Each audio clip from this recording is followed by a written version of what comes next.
tudo bem com vocês? Então, essa semana nós vamos falar de uma linguagem que eu sou apaixonada, é o teatro.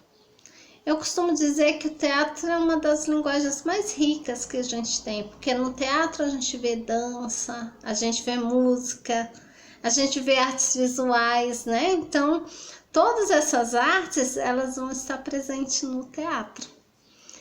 E além disso, a sétima arte, que é o cinema também, né? Ele bebe na fonte do teatro, porque logo quando ele existiu, que era aquele cinema mudo, Charles Chaplin, então ele era rico em expressões, então ele parecia muito com teatro, né?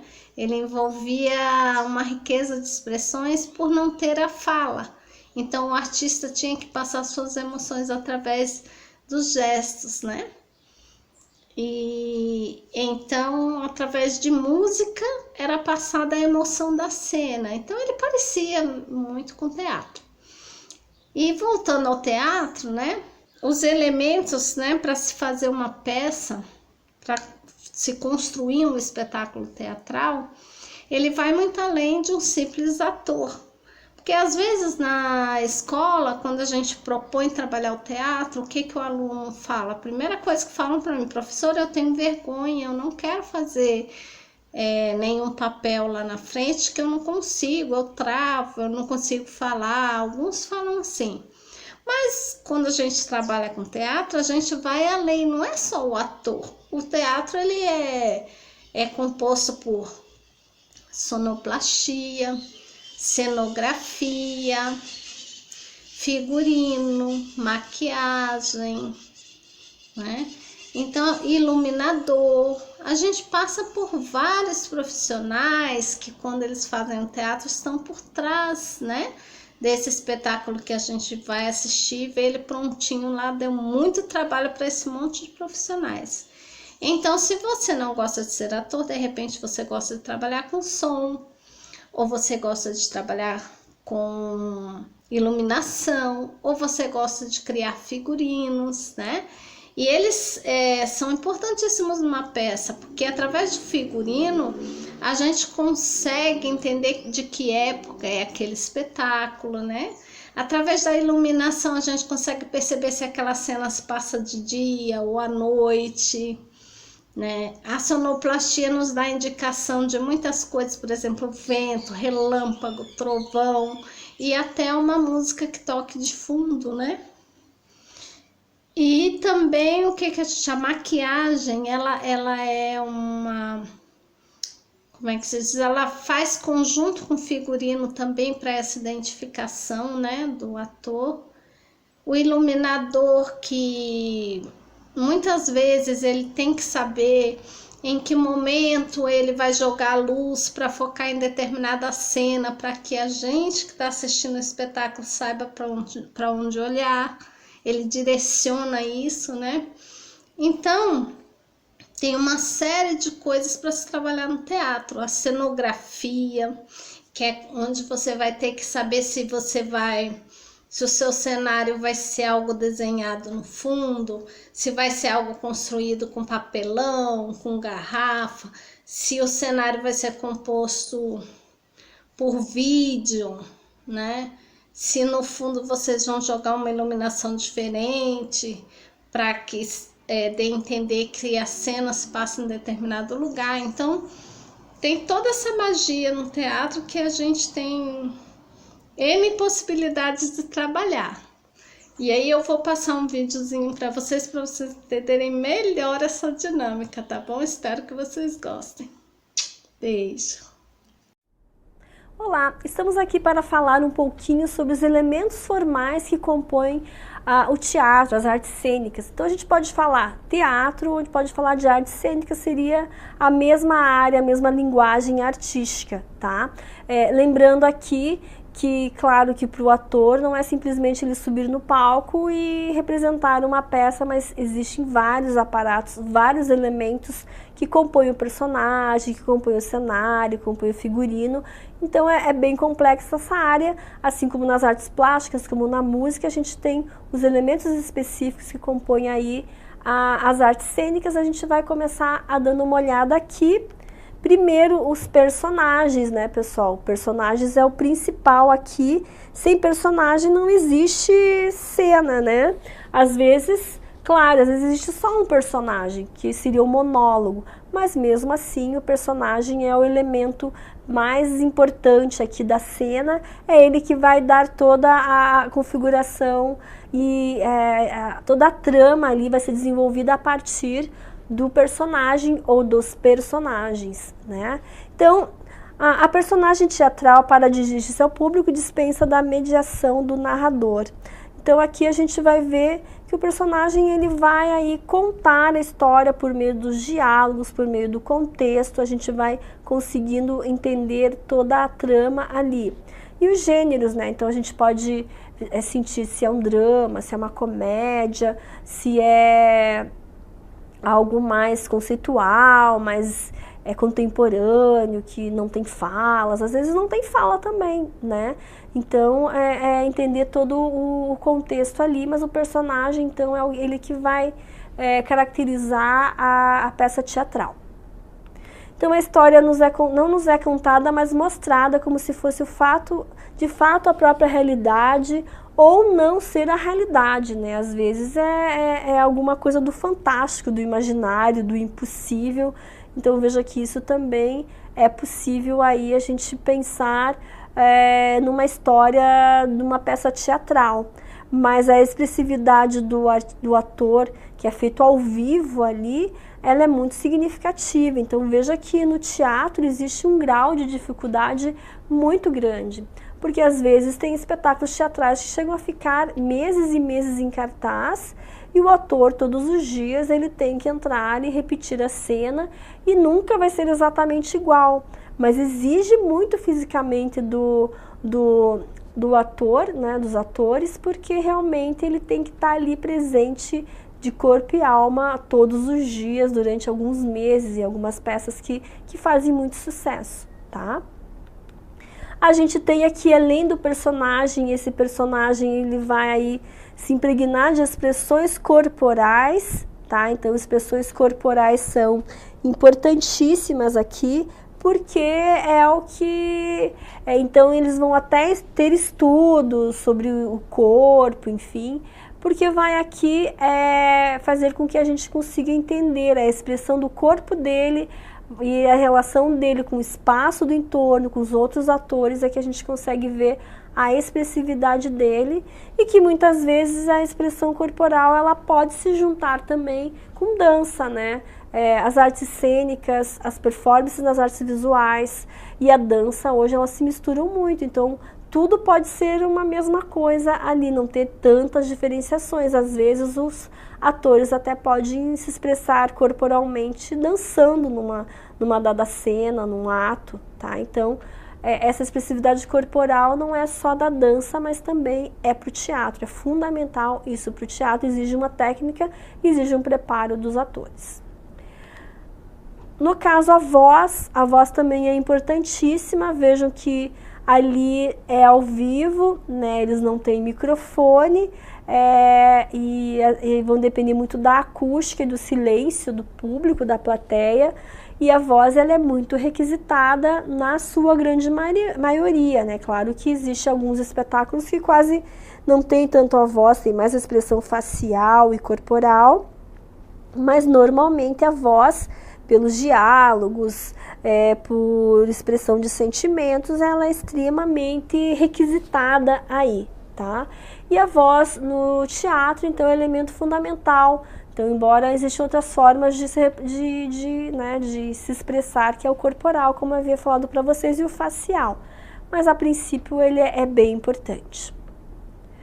Então, é com a voz que o ator revela ao público detalhes da personalidade do personagem e o texto em si. Então, é a voz que é o instrumento aí para você estabelecer diálogo com os outros atores e determinando a trama e as falas, a gente vai conseguindo entender do que se trata. Se é uma cena de amor, se é uma cena de raiva, policial, de investigação, enfim. A voz ali é extremamente importante. O gestual, né? Então aqui quase que tem a ver muito com expressão corporal, né? Mas os gestos aqui, eles ganham aí uma importância significativa também, porque sem os gestos do corpo, né? Às vezes você se comunica por meio de um gesto, e isso é significativo. Então até o corpo fala muito no teatro, né? Você tem como recurso a voz, a expressão corporal, enfim. E o gesto também vai aí, por meio de alguns gestos você se comunica e a pessoa pode te entender perfeitamente, tá? Facial completa aqui então essa, né, a voz, a expressão corporal, os gestos. Então a expressão do rosto, da face, faz com que a gente consiga interpretar ali uma dada emoção do ator num dado momento. Então é bacana porque essa expressão ela depende dessa proximidade, dessa atenção do público e da iluminação para focar bastante o rosto do personagem. Então a expressão facial é o conjunto ali de uma parte de elementos que o corpo vai falar muito significativamente, ele vai dar o tom da fala dos personagens ali. E a expressão facial, então, ela vai aqui reforçar essa mensagem aqui para o público, e a gente vê que o teatro japonês, ele se pauta muito nessa expressão facial, que normalmente é de caráter extremamente dramático, né? A gente vê essa cena do lado direito aqui, ela tem uma expressão dramática, de tristeza, de desespero, junto com, né, a iluminação ajuda muito você desenhar essa expressão facial. Então essa expressão ela vem aí imbuída de vários elementos para enfatizar a dramaticidade ou a alegria, enfim. Então é um conjunto, né? A expressão corporal, os gestos, a fala e a expressão facial, ela faz parte de um conjunto aí, de um pacote que os personagens eles incorporam, que é fundamental para eles na representação deles, na atuação deles no palco. Temos aqui a ação, né? A ação é nesse espaço cênico, é o local onde as cenas acontecem, né? Então, e esse espaço cênico, ele pode ser, essa ação, ela pode ser até na rua, como pode ser num grande teatro tradicional, pomposo, com palco grande. Enfim, essa ação, essa trama se dá num determinado local, tá? E esse local vai depender muito do que se quer passar, tá? E é como eu falei aqui, ela pode ser então numa sala de aula, na rua, numa igreja, num salão de clube, vai depender o que você quer enfatizar, vai depender para que finalidade esse grupo teatral está representando. Às vezes você tem grupos teatrais que eles são de igreja, por exemplo, né? Que eles se formam na igreja, o grupo de jovens se reúnem e formam esse grupo, ou é da escola, né? Então, às vezes, eles não são tão profissionalizados assim, e eles se apresentam na escola, se apresentam na igreja. Então, vai depender muito também dessa finalidade da formação desse grupo, que às vezes não é profissional também, mas não deixa de ser uma apresentação de cunho teatral, tá? O espaço, né? Então essa ação ela se dá num dado espaço, e o espaço teatral então compreende aí esses atores, os espectadores, né? Tem teatros que são os atores ficam no meio e o público fica no entorno, que são teatros circulares. Um exemplo disso é o Teatro Paiol, em Curitiba, né? Que ele é todo circular. E os atores, ou até apresentações de música, eles ficam no meio, e todo em torno são espectadores. Então é uma coisa mais intimista e de uma relação mais direta com o público. O público fica diretamente ligado, conectado ali com os atores ou com os músicos, tá? E o espaço cênico, então, ele é o local onde os atores vão encenar. Aqui a gente tem bem, claro, um modelo bem tradicional lá dos teatros gregos, né, em que tem o público e tem o palco ali. E a representação em si, a representação junto com todos os elementos faciais, corporais, gestuais, a gente vai ver aqui que eles se agregam a tudo isso, que é você juntar tudo que você tem aí, né, com as suas técnicas, com o seu dom, com a sua habilidade também, e é você representar, é a sua performance, a performance do ator durante as cenas, durante o espetáculo teatral, tá? Isso básico aqui. E o autor, então, ele vai representar um texto dramático, tá? Então existe o criador, o que vai escrever a peça teatral, né, são os autores, né, teatrais, que são artistas também, mas eles criam uma trama e depois os artistas é que vão representar essa trama, tá? Então, você tem lá o escritor, ele concebe uma peça teatral e depois ele já imagina como é que isso vai ser representado e os atores estão incumbidos de representar aquilo que o autor criou de uma determinada cena, muito parecido com novelas, né? Com as novelas que a gente conhece. A diferença ali que no teatro a coisa acontece ao vivo, em loco e muito diretamente com o público, tem muitas vezes da improvisação do ator, tem muito dessa relação, dessa empatia, esse embate com o público que é uma coisa mais efetiva mesmo, mais calorosa ali. Então, o texto dramático normalmente é feito por um dramaturgo, um autor, que escreve as peças teatrais que são representadas pelos atores. Aqui, então, a gente vai ver, né, que normalmente a gente tem as tragédias, as comédias, os dramas, enfim, é o que a gente tem como registro na história do teatro, que são as grandes comédias e os grandes dramas, né? Então, é o que a gente mais ali conhece como sendo gêneros do teatro, né, que são os seus opostos e que são historicamente os que surgem, que fundam o teatro e que são os mais conhecidos para nós, assim, né, que são os dois diferentes ali, tá? A dramaturgia, né, como eu falei para vocês, do texto dramático, que é representado pelo ator. Então tem o dramaturgo, que é o ofício de escrever, de elaborar textos, ou seja, uma narrativa, uma história, no qual vai ser representada pelos atores. Então o dramaturgo, ele é um artista também. A diferença é que ele não está no palco, ele projeta a sua arte ali para que os atores representem para ele aquilo que ele escreveu. O que está no papel, né, a gente vê aquilo acontecendo, quase como se fosse uma reprodução daquilo que ele imaginou, daquilo que ele escreveu, tá? Daquilo que ele concebeu. E a expressão, então, ela provém do idioma grego, que tem o sentido de ação, né? Então, aqui a gente vai ver que essa expressão do ator para ele dar corpo ao que foi concebido por meio do papel, a gente vê que ele usa aqui na ação efetivamente, tá? Temos o roteiro, então eu tenho o texto dramático, que é ensaiado pelo ator. Às vezes ele não acontece na íntegra, mas tem o roteiro em que divide daí, né? Esse roteiro é mais ou menos assim, saber a hora que vai entrar um personagem, com que roupa, e com qual personagem que ele vai compor. Ah, não, ele está sozinho. As falas, então o texto lá dramático, às vezes ele é traduzido em forma de falas, né? Essas falas, elas são traduzidas e o roteiro é você saber a hora que você vai entrar com qual personagem, com qual roupa e quais são as suas falas que você vai interagir com os outros personagens.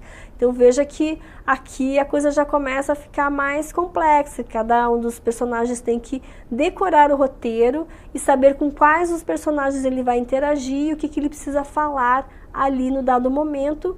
Trouxe o modelo aqui, né, de o que seria o roteiro aqui, de uma cena, do contexto, né, aqui que fala, como é que o personagem entra e as falas dele também, tá? Então o roteiro aí a gente saber mais ou menos o que a gente diria no cinema storyboard, né? Que é aqueles desenhos que a gente começa a construir as cenas e ver o que cada uma das cenas vai ter e quais os elementos que compõem cada uma das cenas, com a diferença que o roteiro é mais completo porque tem as falas ali dos atores, tá? Espaço cênico, né? Então aqui já falei um pouquinho ali sobre espaço, né? O espaço cênico parecido com o espaço, então, que é o local onde acontece a cena e, como eu já havia comentado, pode acontecer em vários locais, na rua, como lado direito, ou no teatro como no lado esquerdo, tá? Então vai depender muito aí do local e dar o tom das cenas, tá?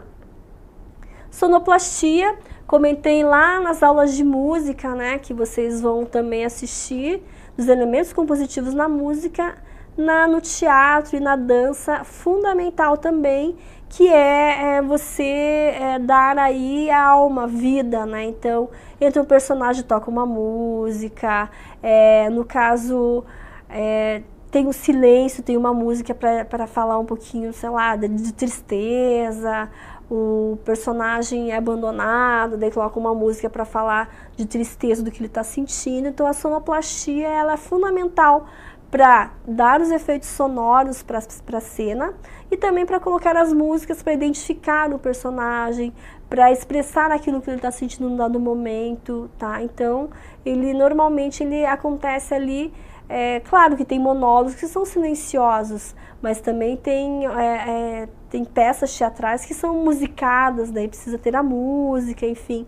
Então vai depender da complexidade aí do que se exige do sonoplasta, mas assim como na música, no cinema, a gente tem a sonoplastia como fundamental aí para os efeitos sonoros e para as músicas, para a inserção das músicas no dado contexto, para ela ajudar ali a compor aquela cena. A música é super importante, assim como a iluminação também, tá?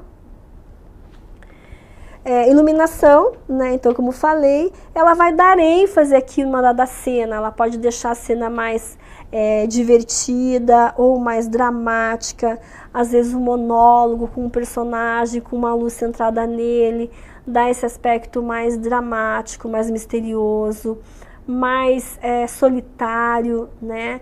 Ou aqui na primeira imagem, né, que interessante aqui, essa coisa da sombra, esse fundo branco com esse contraluz que dá aos personagens como se fosse a silhueta deles, então faz uma brincadeira com as sombras dos personagens. Aqui embaixo a gente vê que toda a cena é esquecida e a iluminação ela se concentra num núcleo de personagens ali para enfatizar. A luz vem para enfatizar um determinado elemento, ela vem ali para chamar mais a atenção do público para aquele elemento ali e o resto fica no segundo plano ali. Então a iluminação é importante, né? E tanto é no cinema e no teatro, porque ela vai aqui aumentar a sensação de emoção. Tudo alegre, tudo claro, colorido, pode dar uma sensação de alegria. Tudo escuro, com um ponto focado no personagem, pode dar algo de mistério, né? E de dramático, de triste. Então a iluminação junto com a música é fundamental para dar todo o clima da cena, para enfatizar o que está acontecendo ali. A cenografia também fundamental, né, que a gente está falando, e todos são profissões, tá? Então você pode ser formado em cenografia também, que é você se preocupar com o espaço que vai acontecer a cena, ou seja, se é uma casa, se é uma parte externa, se é uma parte da cidade.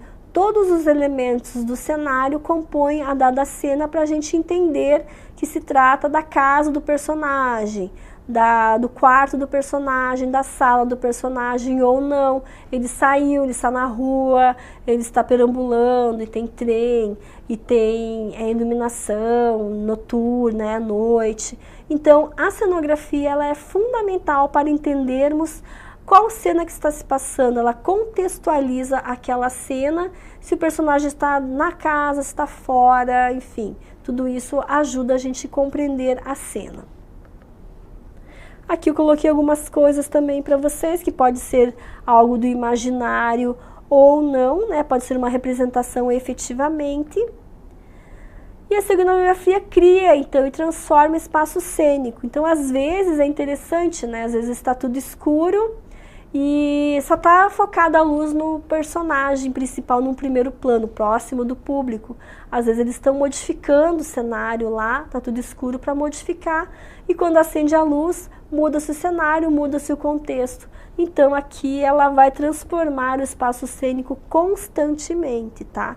E vejam que aqui às vezes você não precisa de muitos elementos, você pode até criar um cenário com uma riqueza até muito grande, com elementos aqui que a gente vê com palettes, né? Que são coisas mais, digamos, simples, mas você dá uma riqueza dependendo do tom que você enfatiza. E o figurino, né? Junto com o cenário todo, o figurino é fundamental, porque o figurino é que vai dizer a época, vai dizer que classe social, ela tem essa definição de gênero, né? Se é homem, se é mulher, se é pessoa de idade, se é criança menina, criança menino, enfim, ela vai dando tom, ela vai dar identidade, se é uma pessoa mais discreta, se é uma pessoa já mais espalhafatosa, se a pessoa está com traje para ficar em casa, ou se ela está com traje mais formal, se ela vai trabalhar, digamos, ou ela vai para um evento. Enfim, o figurino é tudo para compor o personagem, então você vai saber a época que o gênero do qual está tentando se representar, o contexto que a pessoa está inserida. Então o figurino é muito importante aqui. Então o figurino ele vai ser carregado então de simbologia e ele traça o perfil psicológico do personagem. Então pessoas mais discretas, pessoas tímidas ou não, pessoas espalhafatosas, pessoas espontâneas, pessoas abertas. E aqui tem mais um pouquinho sobre figurino para vocês darem depois uma olhadinha que eu coloquei aqui, tá? Aqui a gente tem figurinos extremamente ricos e detalhados, como se era os períodos anteriores, no período do classicismo, do romantismo. A gente tem essa riqueza de detalhes. E é claro, se a gente visse uma roupa hoje assim, a gente saberia que seria uma peça teatral de época, né? Então é bacana que a gente consegue aí determinar as questões temporais também, tá? E os adereços, né? Todos os adereços do cenário, se a pessoa usa óculos, se a pessoa usa bengala, se ela tem por hábito carregar sempre um jornal para estar lendo, ou se na casa tem quadros, estátuas, tapetes, abajures, tudo isso é muito importante para compor o cenário e compor os personagens, tá? As máscaras a gente tem não usadas tanto hoje, mas a gente sabe que lá no teatro grego, né, onde surgiu o teatro, a gente tinha ali essas máscaras para apresentar tanto tragédias como comédias. Então, os atores eles ficavam, digamos, escondidos nessas máscaras, que dizia se tratava de uma peça teatral dramática ou de comédia. Então veja que hoje o ator, na sua maioria, ele já posta o seu próprio rosto mesmo, né? Então ele cria essa identidade e ele busca da expressividade do rosto, a expressão facial, para representar uma dada cena, tá? Então a máscara aqui ela é historicamente conhecida, a gente vê que ela se dá no decorrer de toda a história, tá? E era sempre para que ela definisse que gênero teatral que estávamos assistindo. E a gente tem essa máscara então grega aqui, ela era feita então com folhas, madeira, argila e couro, tá? A gente tem alguns exemplos aqui e a gente vê que a máscara ela vai então, é como se a partir do momento a gente incorporasse uma máscara, a gente incorporasse o personagem e assim até o símbolo do teatro ainda hoje, o símbolo que é simbólico aqui, que a gente representa o teatro, são as máscaras, uma máscara alegre, uma máscara triste, tá? Aqui mais um pouquinho do contexto dos tipos de máscara. As máscaras também, elas não eram só usadas no teatro, mas também até alguns rituais, né, dos índios, eles usavam as máscaras para espantar os maus espíritos, ou seja, eles tinham essa função aí até metafísica, né, de que acreditava-se, os índios acreditavam que usando máscaras, com uma cara bem feia, eles iam espantar os maus espíritos que estavam assolando ali numa dada região. A caracterização também é uma outra profissão muito importante, tá? E que se mistura um pouquinho ali com, a gente pode dizer, com a maquiagem, né? Então, é uma outra profissão bastante interessante também. É para você, por exemplo, caracterizar se a pessoa às vezes o ator é novo, para deixá-lo mais velho, ou se a pessoa é mais velha, deixá-la mais nova, se é uma peça de ficção científica, ou se é de terror, no caso aqui, né, ele está deixando a menina mais monstruosa, como se estivesse morta, né? Então, a caracterização é você aí modificar os traços físicos do personagem para que se adeque aí a cena que ele vai retratar, né? E a gente tem com a maquiagem junto com a caracterização, ela é fundamental, tá? E normalmente os atores, mesmo que eles mostrem o seu rosto tal como eles vão usar um pouco da maquiagem para que a relação entre a iluminação é muito importante, né? Se no teatro é importante pela questão da iluminação, na televisão, enfim, ela é importante até por questão de iluminação também, né?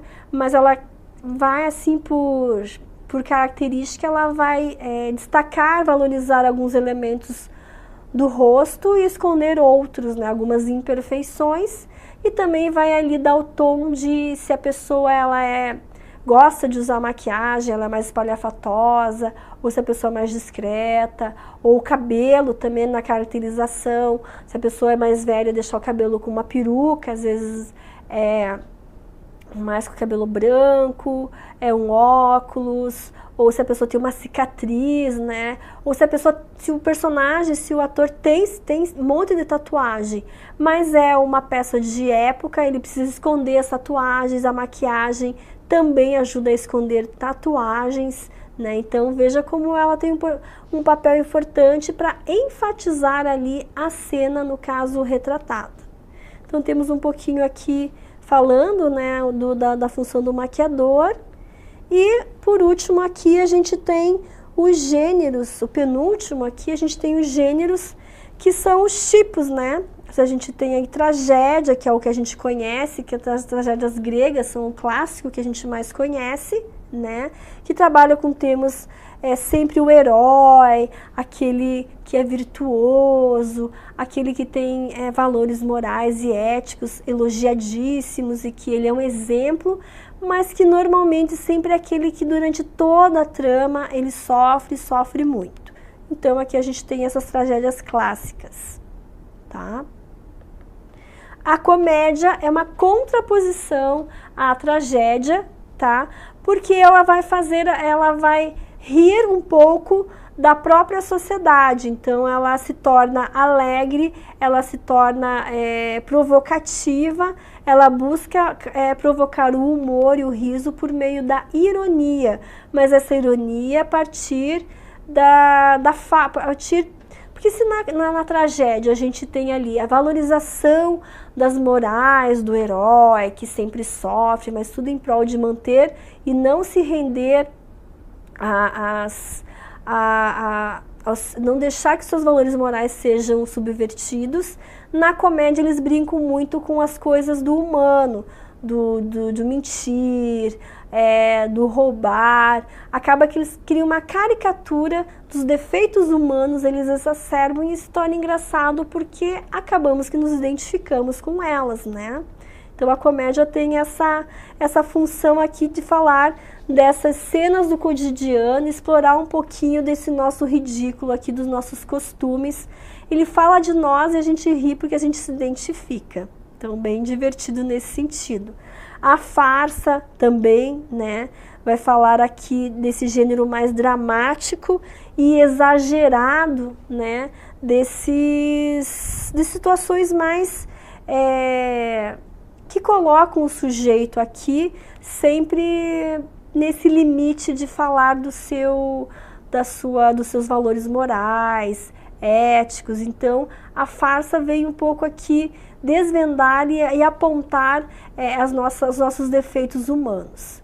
Então, para falar basicamente, os elementos compositivos no teatro seriam esses, são vários, né, bem mais complexos que o da música, mas seria basicamente isso, e todos estão interligados, são bem importantes. Até mais.